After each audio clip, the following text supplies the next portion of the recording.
Les projets qui ont façonné mon parcours, ils sont tous autour de la transformation des métiers et des industries autour du digital. Donc comment est-ce que des industries ou des secteurs qui travaillaient en fait principalement avant avec des intermédiaires se mettent en capacité d'ouvrir leurs services en ligne à destination des clients finaux.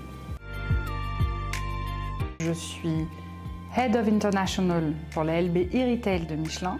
Mon métier, c'est de répliquer dans d'autres pays du monde le succès que Michelin a eu jusqu'à aujourd'hui. Donc au quotidien, mes missions, c'est d'aider les petits pays à développer leur performance digitale, et donc moi plutôt autour de la vente et du service aujourd'hui.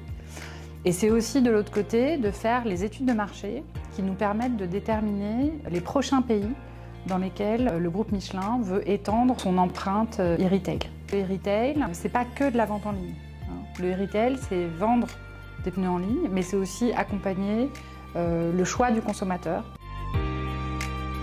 Maintenant, ça fait quand même 20 ans que moi je bosse dans le digital et que je suis contente d'être au contact de la génération qui va arriver là sur le marché. Dans toutes les entreprises dans lesquelles j'ai travaillé, le digital, c'est des compétences et des métiers qui sont en grande expansion. Il y a des besoins très très forts. Je pense que j'aurais aimé qu'on me dise que les parcours de carrière ils sont hyper évolutifs et que c'est normal de ne pas complètement savoir ce qu'on a envie de faire et exactement où on veut le faire. Ce qui est important, c'est de pouvoir poser des questions aux entreprises ou aux personnes avec lesquelles on va travailler. Ce qui me plaît de transmettre, c'est le fait d'aider les autres. C'est le fait de se rappeler qu'on passe tous par ces phases de questionnement et que en fait, c'est une façon d'aider à construire sa vie. Je pense aussi de dédramatiser ce moment qui est quand même compliqué. L'entrée sur le marché de l'emploi, on s'en rappelle tous. Les premiers entretiens, les premiers jobs où on pense qu'on va peut-être pas être à la hauteur. Moi, ce qui me plaît, c'est dans le fait de dédramatiser ce moment et de leur faire prendre conscience peut-être plus tôt de leurs valeurs et de ce qu'ils vont apporter. Le conseil, je dirais, de ne pas s'enfermer uniquement sur les compétences ou les expertises sur lesquelles ils sont déjà forts. D'oser profiter de ce temps à l'école pour tester différents horizons. Donc ça vaut le coup d'avoir des compétences très solides et en même temps une forme de culture générale et d'ouverture aux autres métiers qui permettent au final d'orchestrer des projets digitaux.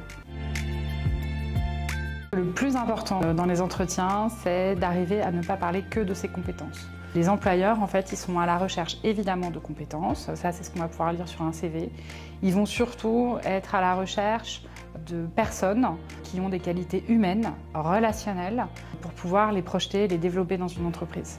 Le deuxième conseil, ce serait oser poser des questions, parce qu'en fait, le choix, c'est pas que l'employeur qui le fait, il faut que ce soit un choix mutuel. Et puis quand même le fait d'oser parler de soi, d'oser se vendre. Ils ont, entre guillemets, certes eu peu d'expérience à ce jour en quantité, mais en fait ils ont déjà fait des tonnes de projets. Ils ont aussi, je pense, besoin de ne pas hésiter à jouer la carte du réseau, même si c'est des recommandations de leurs profs, des liens qu'ils peuvent créer par des collègues de l'école qui ont fait des stages ou des alternances dans des entreprises. De ne pas minimiser ce réseau, il a déjà une grande valeur, donc il faut qu'ils l'exploitent.